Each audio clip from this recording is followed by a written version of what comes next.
10 foods cardiologists wish you ate more often.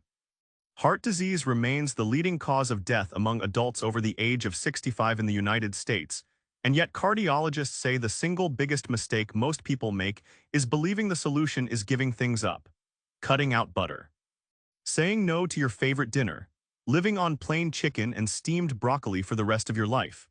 But that is not what cardiologists actually recommend, and it is not what decades of research actually show. In many cases, protecting your heart has far less to do with restriction and far more to do with addition, with what you choose to put on your plate more often, not just what you take off it.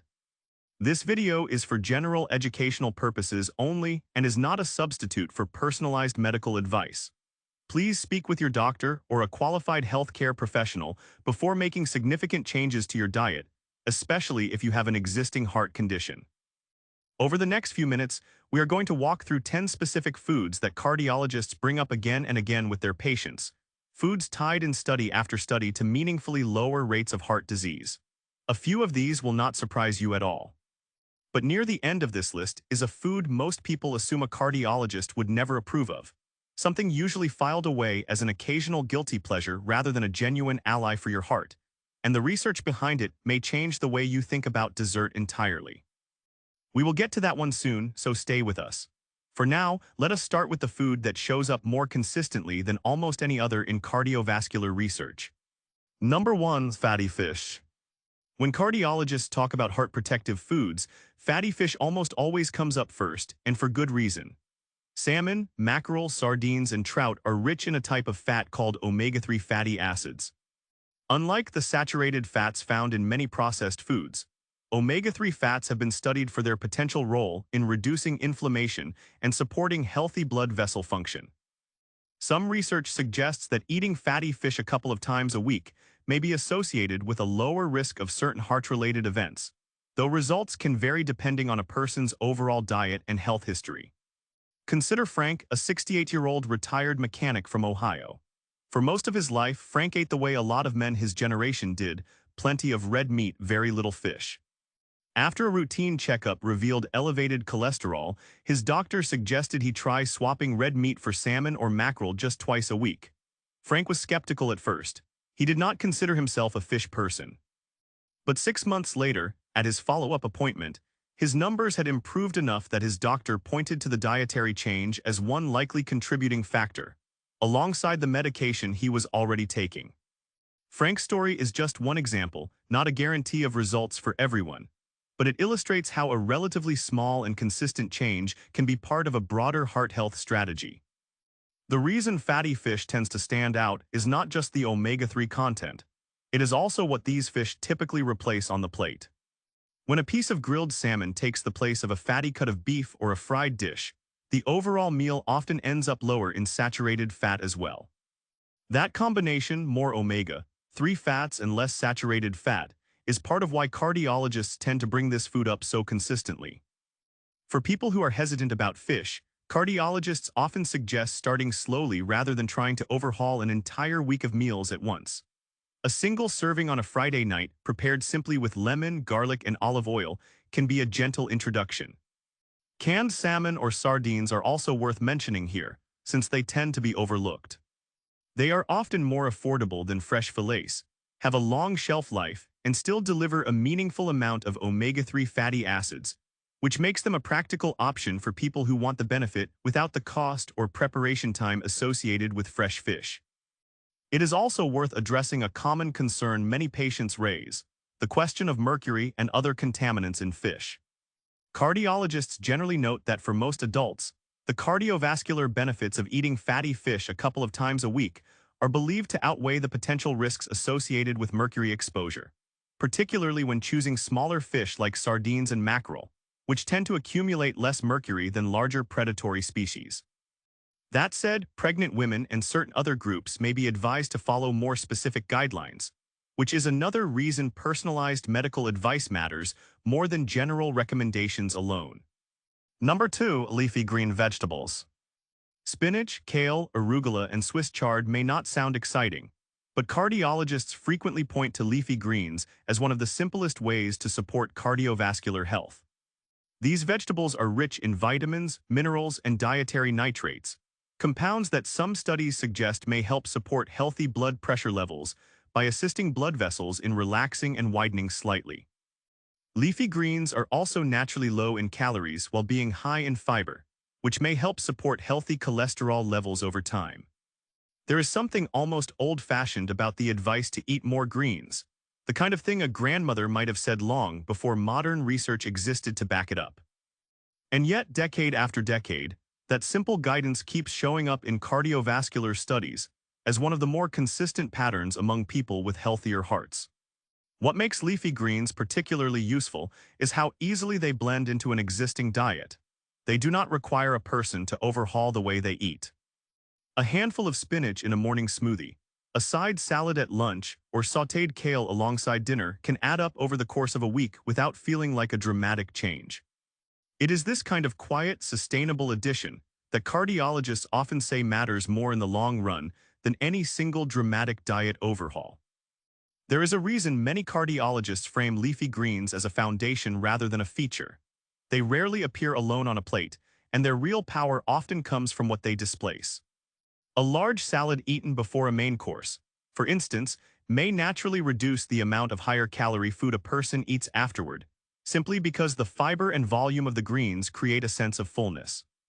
Some nutrition researchers refer to this as volumetrics, the idea that foods with high water and fiber content but low calorie density can help support healthy portion control without requiring a person to consciously restrict anything.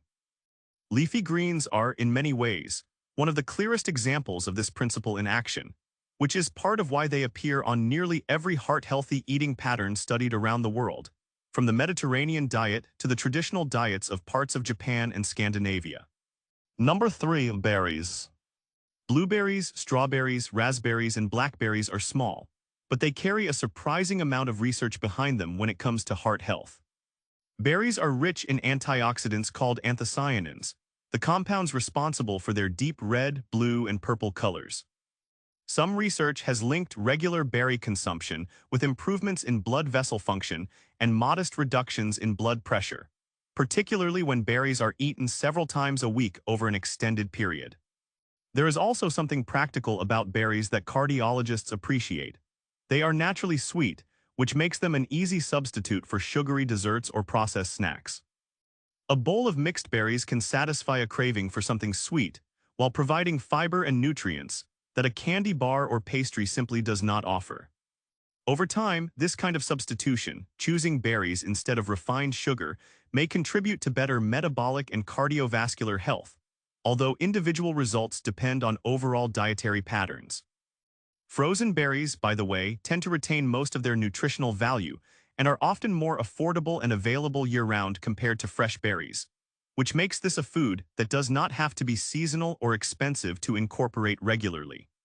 Number 4. Nuts, especially walnuts and almonds. For a long time, nuts had a reputation problem. People associated them with high fat content and assumed that meant they should be avoided for a healthy heart. Cardiologists have spent years trying to correct that misconception. While nuts are indeed calorie-dense, the type of fat they contain, primarily unsaturated fat, appears to behave very differently in the body compared to the saturated fats found in fried or heavily processed foods. Walnuts in particular are notable because they contain plant-based omega-3 fatty acids, offering some of the same category of nutrient found in fatty fish. Almonds, meanwhile, are often highlighted for their fiber and vitamin E content.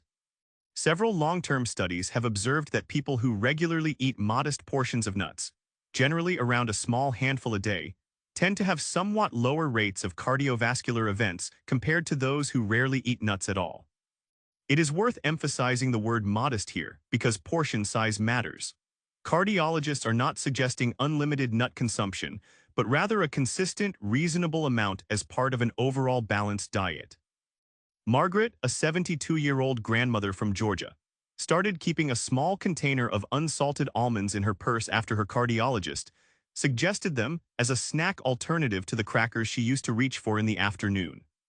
It was a small change, she said, but it was one she could actually stick with, and sustainability is often what separates dietary advice that works from advice that gets abandoned within a few weeks. Number 5. Extra virgin olive oil. If there is one ingredient that shows up constantly in conversations about heart-healthy eating patterns, particularly those inspired by Mediterranean cuisine, it is extra virgin olive oil. Unlike many oils that are heavily processed, extra virgin olive oil is minimally refined and retains a higher concentration of polyphenols, plant compounds that have been studied for their potential antioxidant and anti-inflammatory properties. Large observational studies following people who eat a Mediterranean-style diet, one that features olive oil as the primary source of added fat, have repeatedly found associations with lower rates of cardiovascular disease compared to diets higher in saturated or heavily processed fats. It is important to note that olive oil is not a magic ingredient on its own. Its benefits appear most clearly when it replaces less healthy fats, such as butter or margarine, rather than simply being added on top of an already high-fat diet. Cardiologists often suggest using extra virgin olive oil for salad dressings, drizzling it over vegetables, or using it for low to medium heat cooking, since very high heat can degrade some of its beneficial compounds. It is a small swap in the kitchen, but one that has accumulated a substantial body of supportive research over the years. When shopping for olive oil, cardiologists sometimes point out that not all bottles labeled olive oil are created equal. Extra virgin olive oil, which is extracted through mechanical pressing rather than chemical processing, tends to retain far more of its beneficial plant compounds compared to refined olive oil or blends. Checking for a harvest date, storing the bottle away from direct sunlight, and using it within a reasonable timeframe after opening can all help preserve its quality. These may seem like minor details, but for something intended to be used daily, small differences in quality can add up meaningfully over months and years of consistent use. Number 6. Whole grains. Oats, quinoa, brown rice, and barley belong to a category that cardiologists frequently emphasize: whole grains. Unlike refined grains, which have had their fiber-rich outer layers stripped away during processing, whole grains retain their bran and germ, which means they digest more slowly and tend to have a gentler effect on blood sugar levels. Oats deserve a special mention here because they contain a specific type of soluble fiber called beta-glucan. Some research suggests that beta-glucan may help bind to cholesterol in the digestive system, potentially assisting the body in removing it before it is absorbed. This is part of why a bowl of oatmeal has remained a recommendation among cardiologists for so many years, even as diet trends have come and gone. Robert, a 60-year-old accountant from Illinois, mentioned to his doctor that he had never been much of a breakfast person, often skipping the meal entirely or grabbing a pastry on his way to work. His cardiologist suggested starting the day with a simple bowl of oatmeal topped with berries, connecting two of the foods already discussed in this video into one easy morning habit. It was not a dramatic intervention, but over time, small and repeatable choices like this one are often what cardiologists say matter most. Beyond oats, quinoa and barley are worth a mention as well, since they bring a bit of variety to a category that can otherwise start to feel repetitive. Quinoa, technically a seed rather than a true grain, offers a more complete protein profile than most plant-based carbohydrates, while barley has been studied for its own cholesterol-related benefits, thanks to a fiber content similar in some ways to that found in oats. Rotating between a few different whole grains throughout the week, rather than relying on the same one every single day, can help keep meals interesting while still delivering the fiber and nutrient profile that cardiologists tend to favor. Number 7. Legumes, beans, lentils, and chickpeas. Beans, lentils, and chickpeas are inexpensive, widely available, and remarkably rich in both fiber and plant-based protein, which is part of why cardiologists so often recommend incorporating them into meals more regularly. Legumes tend to have a lower glycemic impact compared to many other carbohydrate sources, meaning they generally cause a slower, more gradual rise in blood sugar rather than a sharp spike. Because legumes are naturally low in saturated fat, using them as a partial or full substitute for red meat in certain meals, such as swapping ground beef for lentils in a chili recipe, may be associated with improved cardiovascular risk markers over time, according to several dietary pattern studies. This does not mean a person needs to eliminate meat entirely. Rather, cardiologists often frame legumes as a flexible tool, something that can be worked into 2 or 3 meals a week without requiring a complete lifestyle overhaul. There is also an environmental and financial appeal to legumes that often goes unmentioned in medical conversations, but is worth noting. A bag of dried lentils costs very little and can stretch across multiple meals, making this one of the more accessible recommendations on this list for people managing a tight grocery budget. Some patients express concern that legumes might be difficult to prepare or that they cause digestive discomfort, and these are fair points worth addressing honestly. Canned beans, rinsed thoroughly to reduce sodium content, offer a convenient alternative to soaking and cooking dried beans from scratch. As for digestive comfort, cardiologists and dietitians often suggest introducing legumes gradually, starting with smaller portions a couple of times a week and slowly increasing frequency as the digestive system adjusts. This kind of gradual approach tends to apply to several of the foods on this list, and it reflects a broader piece of advice that shows up again and again in cardiology, that sudden, dramatic dietary shifts are often harder to sustain than small, steady adjustments made consistently over time. Number 8. Avocados. Avocados occupy an interesting place in cardiovascular nutrition because, much like nuts, they are calorie-dense and yet appear to behave favorably when it comes to heart health. The majority of the fat in avocados is monounsaturated, the same general category of fat found in olive oil.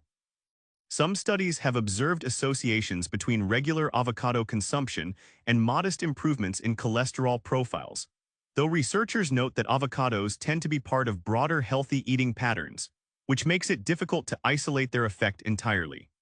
What cardiologists often appreciate about avocados is their versatility. Mashed on whole grain toast, sliced into a salad, or blended into a smoothie, avocados can replace less healthy sources of fat, such as mayonnaise or butter, in a way that feels satisfying rather than restrictive. This idea of substitution rather than elimination comes up again and again throughout this video, and it reflects a broader philosophy that many cardiologists now emphasize. Heart-healthy eating tends to be more sustainable when it feels like an upgrade rather than a punishment. Number 9 is dark chocolates. This is the one we mentioned earlier, the food that surprises most people when they hear a cardiologist recommend it. Dark chocolate, specifically varieties containing 70% cacao or higher, contains flavonoids, plant compounds that have been studied for their potential role in supporting healthy blood vessel function and modestly reducing blood pressure in some individuals. It is important to be precise here, because this recommendation is often misunderstood. Cardiologists are not suggesting unlimited chocolate consumption or endorsing milk chocolate candy bars loaded with added sugar. The research specifically points to dark chocolate with a high cacao content, consumed in small amounts, typically just 1 or 2 small squares a few times a week, as part of an otherwise balanced diet. The sugar and added fat in many mainstream chocolate products can offset any potential benefit, which is why moderation and product choice matter enormously in this particular recommendation. Diane, a 59-year-old teacher from Arizona, remembers being genuinely surprised when her cardiologist told her she did not need to give up chocolate entirely. She simply needed to change what kind she reached for and how much. For Diane, that felt less like a restriction and more like permission, and she has said that small allowance made the rest of her dietary changes feel far more manageable. There is also a psychological dimension to this recommendation that cardiologists have come to appreciate over the years. Diets built entirely on restriction and denial tend to have high dropout rates. When patients feel like every food they enjoy has been taken away from them, motivation to stick with new habits often fades within weeks. Allowing a small, intentional indulgence, one that also happens to carry some research-backed potential benefit, can make an overall eating pattern feel sustainable rather than punishing. This is part of why many cardiologists now speak less about diets in the traditional sense and more about long-term eating patterns that a person can realistically maintain for years, not just for a few motivated weeks in January. Number 10. Fermented foods like yogurt and kefir. The final food on this list reflects one of the more recent shifts in how cardiologists think about heart health, the growing recognition of the connection between gut health and cardiovascular health. Fermented dairy products such as plain yogurt and kefir contain probiotics, beneficial bacteria that may help support a healthy gut microbiome. Emerging research suggests that the composition of bacteria living in a person's digestive system may play a role in regulating inflammation and even influencing cholesterol metabolism, although this is still an evolving area of study. Several long-term observational studies have found associations between regular yogurt consumption and modestly lower cardiovascular risk, particularly when the yogurt is plain and unsweetened rather than loaded with added sugar, which is a distinction cardiologists tend to stress carefully. Choosing plain yogurt and adding your own fresh fruit, rather than purchasing pre-sweetened varieties, allows a person to get the potential benefits of the probiotics without the added sugar that can work against overall heart health goals. It is a small label-reading habit, but one that can make a meaningful difference over the course of a year of regular consumption. Kefir, a fermented milk drink that is thinner in consistency than yogurt, has gained attention in recent years for containing an even wider variety of probiotic strains compared to most commercial yogurts. For people who are lactose intolerant, kefir is sometimes better tolerated than regular milk, since the fermentation process breaks down a portion of the lactose naturally. Both yogurt and kefir illustrate a broader shift happening within cardiology, a growing appreciation for the fact that heart health cannot be fully separated from digestive health, and that the trillions of bacteria living in a person's gut may influence far more of the body's systems than researchers once assumed. So to bring this all together, the foods that cardiologists most often wish their patients ate more of are not exotic, expensive, or difficult to find. Fatty fish, leafy greens, berries, nuts, olive oil, whole grains, legumes, avocados, a small amount of dark chocolate, and fermented dairy products like plain yogurt all share something important in common. None of them require a person to eliminate entire food groups or adopt an extreme lifestyle. Research reviewing these dietary patterns together has repeatedly pointed to a similar theme, that consistent, moderate incorporation of these foods over months and years appears to be associated with meaningfully better cardiovascular outcomes compared to diets that lack them, sometimes showing risk reductions in the range of 20 to 30% for certain cardiovascular events among people who most closely follow these kinds of eating patterns. That statistic is worth remembering, not as a guarantee for any individual, but as a reflection of just how much influence everyday food choices can have when practiced consistently over time. Heart health is rarely built in a single meal or broken by a single indulgence. It is shaped gradually, plate by plate, week by week, through the small and repeatable choices a person makes most often. If there was one food on this list that surprised you, or one you are already planning to add to your next grocery trip, we would genuinely love to hear about it in the comments below. And if you found this information helpful, consider sharing it with someone in your life who might benefit from hearing it too, and think about subscribing for more educational content like this.